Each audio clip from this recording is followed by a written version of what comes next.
Masuklah, disinilah kita akan tinggal, ucap Suryong ke Won Kang. Di sini, sahut Won Kang.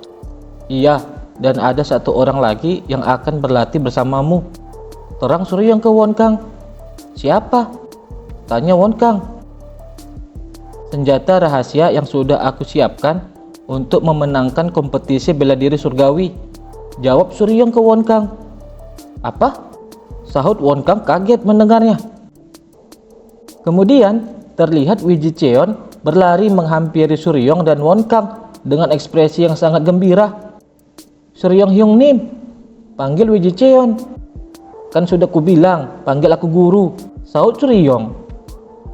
Bagaimana kabarmu selama aku tinggal? Tanya Suryong sembari mengusap kepala Wiji Cheon. Iya guru lama banget perginya, ucap Wiji Cheon ke Suryong. Maaf ya, itu karena aku sibuk. Tapi mulai sekarang kau akan melihatku setiap hari. Mulai besok aku akan bekerja di sini, terang Suryong ke Wiji Cheon. Mendengar itu, ekspresi Wiji Cheon langsung bersinar cerah. Tapi siapa orang yang ada di samping guru? Tanya Wiji Cheon. Namaku Heon Won Kang. Mulai hari ini mohon kerjasamanya ya, sahut Won Kang menjawab pertanyaan Wiji Cheon. Aku Wiji Cheon, tahun ini usiaku 15 tahun. Bicara santai saja denganku ya senior, ucap Wiji Cheon dengan sopan sembari juga memperkenalkan dirinya. Mendengar Wiji Cheon memanggilnya senior, Won Kang sedikit kaget mendengarnya. Dia akan aku daftarkan ke perguruan tahun ini, jadi dia akan menjadi juniormu, terang Suryong lagi ke Won Kang. Iya, katanya ujian masuk perguruan Azure Dragon sangat susah, jadi aku berusaha keras mempersiapkan diriku, sahut juga Wiji Cheon ke Won Kang. Tentu, semangat ya, balas Won Kang sembari dia bergumam dalam benaknya. Junior, tidak sembarang orang bisa lulus ujian masuk perguruan. Mulai sekarang kalian berdua akan latihan bersama, ucap Suryong ke murid-muridnya itu. Kayak anjing dan kucing yang baru pertama ketemu, gumam Suryong melihat tingkah kedua muridnya. Mendengar ucapan Suryong tadi, sontak Won Kang kaget, seakan tak percaya ia akan melawan bocah kecil. Sementara Wiji Cheon sangat gembira mendengarnya. Nah, karena sudah bertemu, bagaimana kalau kalian berdua melakukan pertarungan persahabatan sebagai pemanasan, ucap Suryong ke kedua muridnya. Mendengar lagi ucapan dari Suryong, seketika Won Kang langsung bersiap sembari melepas semua bawaannya. Kuharap dia bukan bocah yang suka nempel-nempel. Apa aku bunuh saja sedikit harapannya itu di pertarungan pertama ini ya? Pikir Won Kang dalam benaknya. Tentu saja tidak boleh pakai teknik internal, ucap lagi Suryong. Baik guru, sahut Wiji Cheon juga sudah bersiap dengan pedang kayu di tangannya. Siap, mulai, ucap Suryong lagi memberikan aba-aba. Setelahnya terlihat Won Kang dengan sangat mudahnya telah tersungkur ke tanah. Senior, kau baik-baik saja? Tanya Wiji Cheon dengan sedikit khawatir ke Won Kang. Tiba-tiba ia muntah karena telah dihajar Wiji Cheon. Setelah itu terlihat Won Kang tertawa kesal. Pemanasannya lumayan juga, ayo mulai bertarung yang benar sekarang, ucap Won Kang dengan sorot mata kesal ke Wiji Cheon. Lalu setelahnya sudah 9 kali pertarungan sparring Won Kang terus dikalahkan dengan sangat telak oleh Wiji Cheon. Sementara itu Suryong sangat senang melihat mereka bertarung. Di latihan itu terlihat Won Kang sedang terkena telak serangan dari Wiji Cheon tepat di ulu hatinya. Anu senior, sekarang, ucap Wiji Cheon sangat mengkhawatirkan keadaan Won Kang. Jangan bicara denganku, sahut Won Kang. Oke, balas Wiji Cheon. Sesuai dugaan, saat ini Wiji Cheon lebih kuat darinya. Tapi Won Kang itu anak jenius yang punya cara berbeda dengan Wiji Cheon. Dia memiliki kontrol tubuh yang luar biasa, meniru sebuah teknik hanya dengan melihatnya satu kali. Staminanya juga sangat kuat. Darah surgawi Asura dari teknik pedang iblis gila yang tidak bertele-tele dan punya daya penghancur tinggi mungkin cocok untuknya. Di sisi lain, ketika melihat Wiji Cheon, Aku memikirkan guru pedang yang terhormat. Seorang ahli pedang harus mencintai pedangnya, ucap Master Pedang Mo Yong Hon. Apa? Bukankah itu sudah jelas? Saud Suryong. Kebanyakan ahli pedang menganggap pedangnya hanyalah sebuah alat untuk dukungan seorang ahli bela diri atau alat untuk tujuan membunuh. Mereka hanya memakainya dan tidak mencintainya. Jelas Master Yong Hon sembari memperhatikan pedangnya. Lalu, maksud Anda bahwa kita harus mencintai pedang kita? Apa Anda menyuruh saya untuk membuka hati? Ucap Suryong ke Master Yong Hon. Pedang adalah pedang. Agar bisa memahami pedangmu, kau harus melihatnya dalam-dalam setiap hari. Jelas lagi Master Yong Hon, menjawab Suryong. Itulah ingatan Suryong terdahulu, mengingat kembali kata-kata yang Master Pedangnya dulu katakan kepadanya. Kalaupun perkataannya itu bohongan, dia berhasil menguasai teknik pedang abadi yang hebat itu sendirian. Artinya, dia memiliki pemahaman dan fokus yang luar biasa. Dan yang terpenting, dia mencintai pedangnya. Karena dia sudah sangat memahami pedang abadi, lebih baik dia lanjut mempelajarinya. Setelah dia pulih dari kelainan ki yang dia alami, dia akan bisa tumbuh lebih cepat, pikir Suryong di dalam benaknya sembari memperhatikan kedua muridnya itu. Membayangkan mereka berdua menghajar semua orang di kompetisi bela diri surgawi saja sudah membuatku merinding. Tunggu, untuk melakukan itu aku juga harus menjadi lebih kuat. Meski aku melatih teknik eksternalku dengan 18 teknik hutan hijau tiap hari, masalahnya aku butuh persiapan untuk menguasai teknik penentang takdir. Aku harus segera menemui Bok Mancun dan meminta eliksir darinya. Lanjut gumam Suryong sembari juga menyadari ada seseorang yang menghampirinya. Oh, kakek. Kabar kakek baik kan? Sapa Suryong ke Pak Tuawi. Oho, padahal tadi mau aku kagetkan dari belakang, tapi malah ketahuan, ucap Pak Tuawi ke Suryong. Kakek habis menempa pedang, bagaimana? Ada perkembangan? Tanya Suryong ke Pak Tuawi. Oh, sebenarnya aku kemari untuk membicarakan itu. Sepertinya agak lebih mahal dari perkiraanku sebelumnya. Sudah kutulis semua yang kubutuhkan. Lihatlah, ucap Pak Tuawi ke Suryong sembari memberikan sebuah daftar pesanan yang dibutuhkannya. Walah, lumayan mahal-mahal ya itemnya, sahut Suryong setelah membaca daftar pesanan Pak Tuawi. Maaf, sahut Pak Tuawi. Tidak apa-apa, biar aku carikan. Kakek fokus saja membuat pedangnya. Kalau ada yang dibutuhkan lagi, langsung beritahu aku saja. Aku ini kaya, ucap lagi Suryong ke Pak Tuawi dengan ekspresi wajah cerianya. Setelah itu, scene berganti di Flower Secret Palace. Kita tidak ada uang, ucap pengawal Bo setelah membaca daftar barang yang ingin dibeli Suryong, yang telah menjadi karakter Heo Cheon, pemilik Flower Secret Palace. Mendengar itu, seketika Suryong sangat terkejut. Apa maksudnya itu? Tanya Suryong ke pengawal Bok.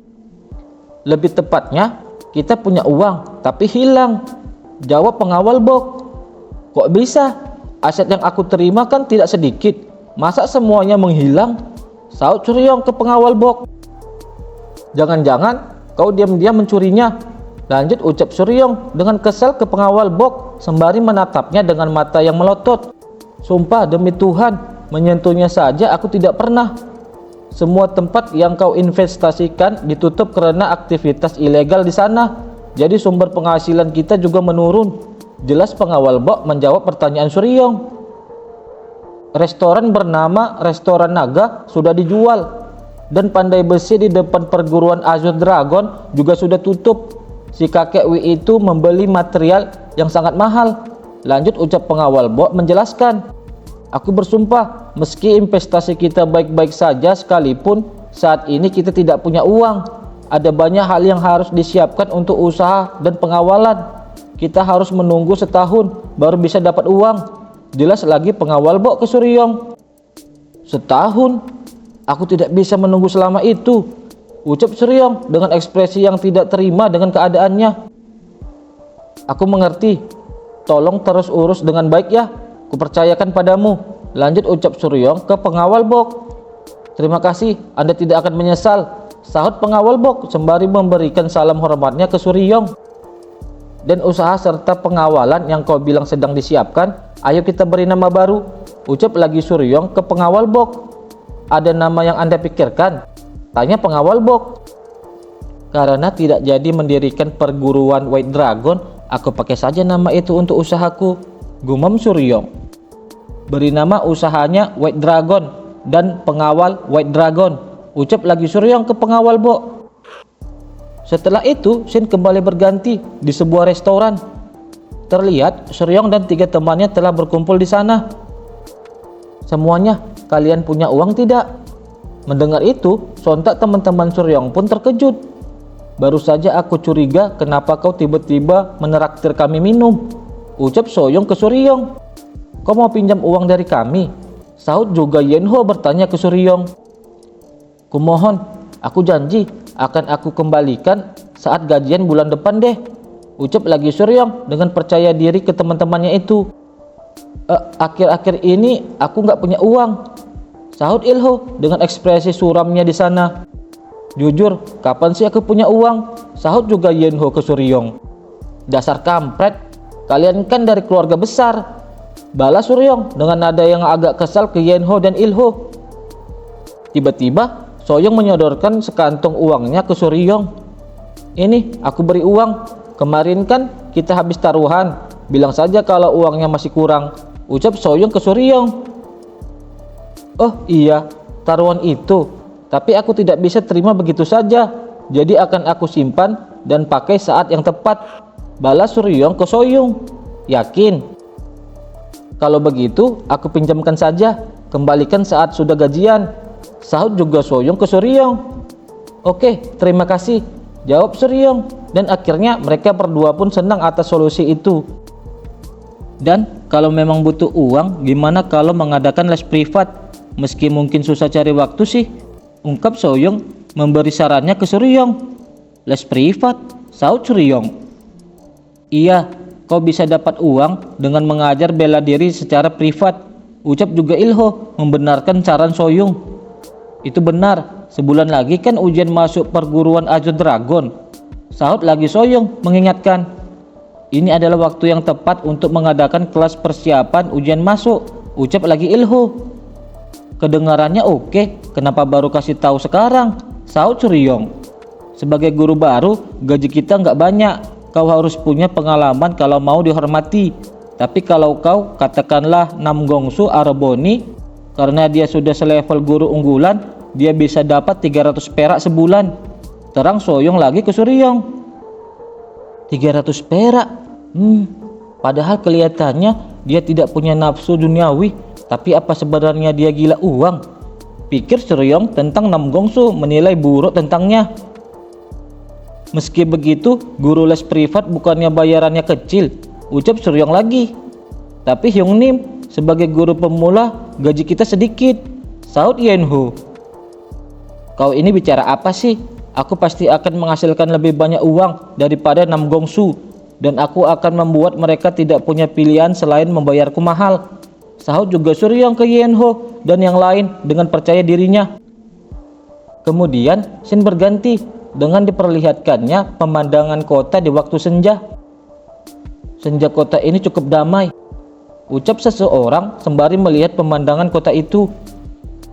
Ketua, angin hari ini sangat dingin, ucap pengawalnya mengingatkan. Aku memang sedang dirawat, tapi segini saja tidak masalah.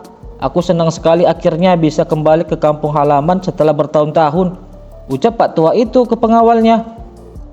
Anda akan segera pulih dan bisa kembali, sahut pengawalnya lagi. Tidak, aku tidak terlalu terikat dengan kampung halamanku. Aku tidak punya keinginan untuk kembali ke tempat yang penuh kejahatan. Daripada itu, coba lihat, di sana ramai sekali, ucap juga Pak Tua itu ke pengawalnya sembari melihat keramaian di depan sebuah papan pengumuman di bawah tempat ia tinggal. Di dunia ini ada banyak orang aneh, guru unggulan masa depan. Baik Suryong itu siapa sih? Mungkin cuma salah satu orang murim yang kelewat sombong, ucap orang-orang setelah membaca selebaran brosur yang ada di papan pengumuman itu. Melihat keramaian itu, Pak Tua itu tiba-tiba menjadi sangat penasaran karenanya. Kemudian, ia pun memerintahkan pengawalnya mengambil brosur yang ada di papan pengumuman itu. Ternyata, di dalam brosur itu adalah iklan dari Suryong yang mengumumkan bahwa ia membuka kelas persiapan ujian memasuki perguruan Azure Dragon dan dijamin lulus. Membaca isi brosur itu, seketika Pak Tua itu pun terlihat sangat bersemangat. "Les bela diri, kedengarannya menarik," ucap Pak Tua sembari tersenyum setelah membaca brosur yang ada di tangannya. "Tetua, Anda tidak bermaksud," ucap sang pengawal menebak isi pikiran tetuanya.